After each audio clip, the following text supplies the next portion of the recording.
Hello everyone, welcome back to my YouTube channel Ritz Glitz. Today I'm back with some more brain boosting activities for 3 to 5 year olds. So let's have a look. Our first activity is this visual attention activity. यहाँ पर पहले ये समझना ज़रूरी है visual attention activities हम बच्चों को क्यों कराते हैं। सबसे पहले तो ये एक्टिविटीज़ बच्चों का हैंड आई कोऑर्डिनेशन इम्प्रूव करती है, उनके विजुअल फोकसिंग को बहुत इन्हांस करती है, क्योंकि यहाँ पर जैसे ये है which colour is present in all the boxes, तो इसमें उनको माइन्यूटली फोकस करना पड़ेगा, क्योंकि हमारे लिए ये बहुत सिंपल है बट बच्चों के लिए काफ़ी कॉम्प्लिकेटेड है। उन्हें अगर वो इस पर ध्यान नहीं देंगे तो उन्हें लगेगा सेम ही कलर्स हैं सारे बॉक्सेस में, but to find the exact color which is present in all the boxes, उसके लिए उन्हें काफ़ी इसको कंसंट्रेट करके देखना होगा, इसकी माइन्यूट डिटेल्स को ऑब्जर्व करना होगा। ठीक है, तो इस तरह की चीज़ें बच्चों को विजुअल ट्रैकिंग में भी बहुत हेल्प करती हैं, जो कि आगे जाकर उनके लिए ज़रूरी होता है। रीडिंग, राइटिंग, प्लेइंग या कोई भी स्पोर्ट्स वो खेलते हैं तो उसके दौरान उनको ज़रूरत पड़ती है विजुअल अटेंशन की, माइन्यूट डिटेल्स को देखने की। ठीक है, तो यहाँ पर आपको बच्चों को बताना है कि वो देखें कि कौन सा कलर सब में प्रेजेंट है। ठीक है, तो सबसे पहले फॉर एग्जांपल आपने उनसे कहा कि वो ब्लू कलर को ऑब्जर्व करें। Blue is present in this box. आप उनकी ईज के लिए आप इन बॉक्सेस को नेम भी कर सकते हैं। For example this is A, this is B and this is C.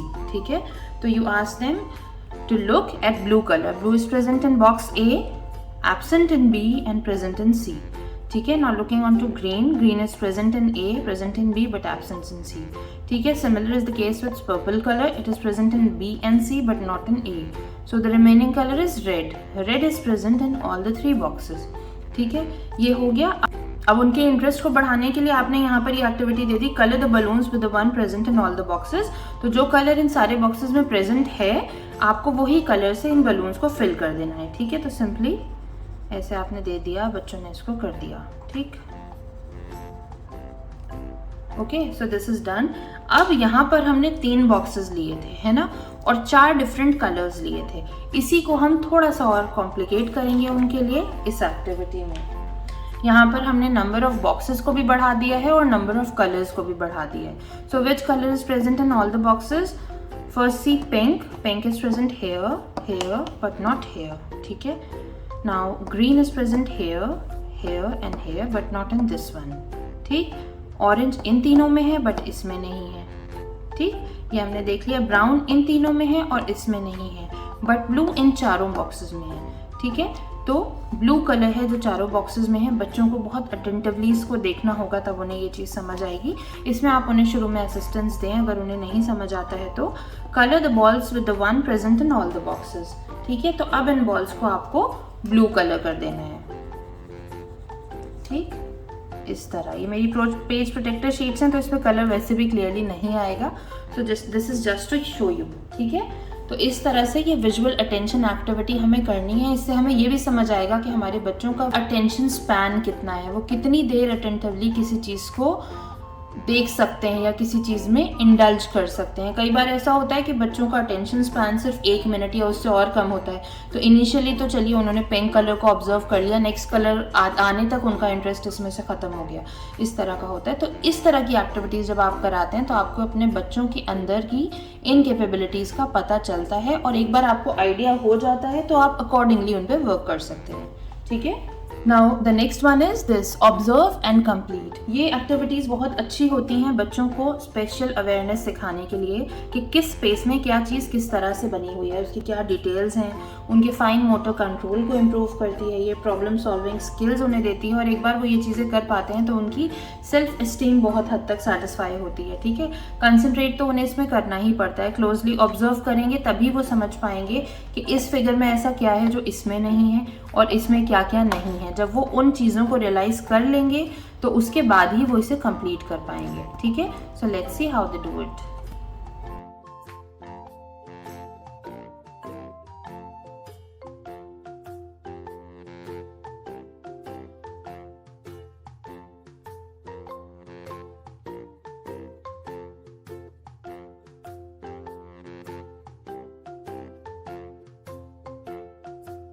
This has been done. अब यहाँ पे आप देख सकते हैं कितनी माइन्यूट डिटेल्स हैं, है ना। जैसे यहाँ हमने 5 सर्कल्स दिए हैं, हो सकता है बच्चा यहाँ पे 6 बना दे, या यहाँ बीच में 3 लाइन्स हैं, हो सकता है वो 4 बना दें, 5 बना दें। तो इन सब चीज़ों से आपको आइडिया होगा कि किस हद तक वो कंसंट्रेट करते हैं उन चीज़ों पर, उस विजुअल फील्ड पर जो उन्हें देखने को मिलता है। ठीक है, इसी तरह की एक और एक्टिविटी है जो अभी मैं आपको नेक्स्ट शीट में दिखाती हूँ। This is also an observe and complete activity grade form में। अब यहाँ पर आपको बच्चों को हेल्प करना है, आपको उन्हें बताना है। एक तो मैंने करके दिखाया है, ठीक है, एक और मैं बताती हूँ। फॉर एग्जाम्पल ये है, आपको सेम यही ड्रॉ करना है यहाँ पर इस तरह। ठीक, थोड़ा बहुत बच्चे इसमें गड़बड़ कर सकते हैं, दैट्स ओके। और इसके एक्सप्रेशंस आपको ये वाले रखने हैं। ठीक, लाइकवाइज आपको यहाँ पर सेम ये ड्रॉ करना है, ऐसे ऐसे ऐसे, और एक्सप्रेशंस आपको ये वाले रखने हैं। ठीक है, इस तरह बच्चों को पूरी ग्रिड कंप्लीट करनी है। बहुत इंटरेस्टिंग एक्टिविटी है। जनरली बच्चे जो है स्माइलीज में वैसे भी इंटरेस्टेड होते हैं और यहाँ पर उन्हें लगता है कि वो मल्टीपल फेसेस बना रहे हैं। ठीक है, तो उन्हें बहुत इंगेजिंग लगती है ये, और बहुत मोटिवेट होते हैं इस तरह की चीज़ें करने में बच्चे। और यहाँ पर उन्हें आइडिया भी नहीं होता किस तरह आप उनकी ऑब्जर्वेशन स्किल्स पे काम कर रहे होते हैं इन एक्टिविटीज़ के थ्रू।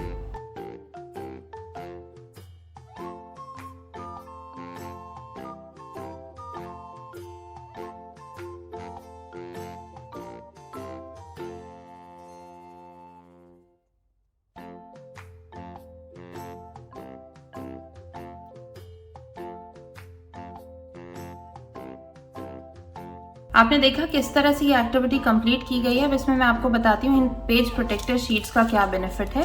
यहाँ सिंपली एक वर्कशीट बना के मैंने इसके अंदर डाल दी है।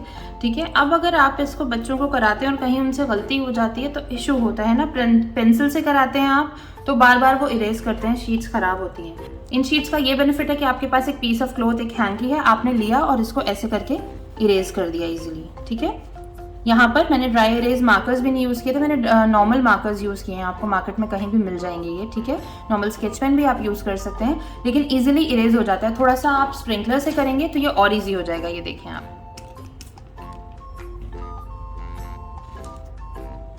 ठीक है, इस तरह से आप इसको इरेज कर सकते हैं और मल्टीपल टाइम्स यूज़ कर सकते हैं इस शीट को। अब इसी एक्टिविटी में आप बच्चों को एक क्रिएटिव एज भी दे सकते हैं। अगर आप उनसे कहें, यहाँ पर आपने एक बॉक्स एक्स्ट्रा बना दिया। ठीक है, इस तरह से पूरी ग्रिड में एक बॉक्स एक्स्ट्रा आ गया और एक एक आपने यहाँ पे एक्स्ट्रा बना दिया। ठीक है, यहाँ आप उनको बोलें कि वो अपनी चॉइस का एक्सप्रेशन फिल करें और यहाँ अपनी चॉइस का हेयर स्टाइल या जो चाहे वो फिल करें और अकॉर्डिंगली वो इस ग्रिड को एक्सपैंड कर सकते हैं। ठीक है, फॉर एग्जाम्पल उन्होंने ये एक्सप्रेशन लिया, ठीक है, और यहाँ पर उन्होंने हेयर स्टाइल कुछ भी कर सकते हैं, वो उन्होंने सिंपली एक पी बना लिया। ठीक, तो इसको ये इस तरह से कर सकते हैं, पी और ये। ठीक है, इसी में जब ये वाली ग्रिड आएगी इसको हम देखेंगे तो यहाँ ऐसे। ठीक है, तो इसी एक्टिविटी को बच्चे अपनी क्रिएटिविटी के अकॉर्डिंग और बढ़ा भी सकते हैं, है ना। तो आप इस तरह की ग्रिड्स में उन्हें एक्स्ट्रा बॉक्सेस भी दे सकते हैं जिसमें वो अपनी चॉइस के इमोटिकन्स ऐड कर सकें। ठीक, our last activity is the maze activity. इसकी हमने 2 वर्कशीट्स बनाई हैं। Help the rabbit find the carrot, इस तरह। ठीक है, ये थोड़ी ईजी है। Help the bee find its hive, इसमें हमने थोड़ा सा कॉम्प्लिकेट किया है इसको, क्योंकि इनिशियली जब हम कोई भी चीज़ बच्चों को देते हैं तो हम ज़्यादा टफ उनको नहीं देते, तो हम पहले इजी से शुरू कराएंगे। अगर वो इसको आराम से कर लेते हैं तो उसके बाद हम वो सेकेंड वाली मेज उनको देंगे।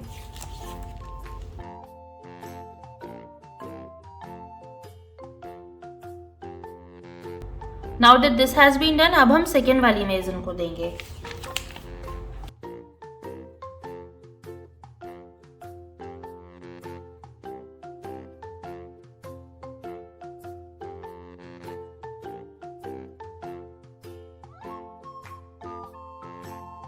अब इसमें आपने देखा होगा कि बच्चे ने इसको स्टार्ट करने से पहले पॉसिबल सॉल्यूशंस को कैलकुलेट किया है ना।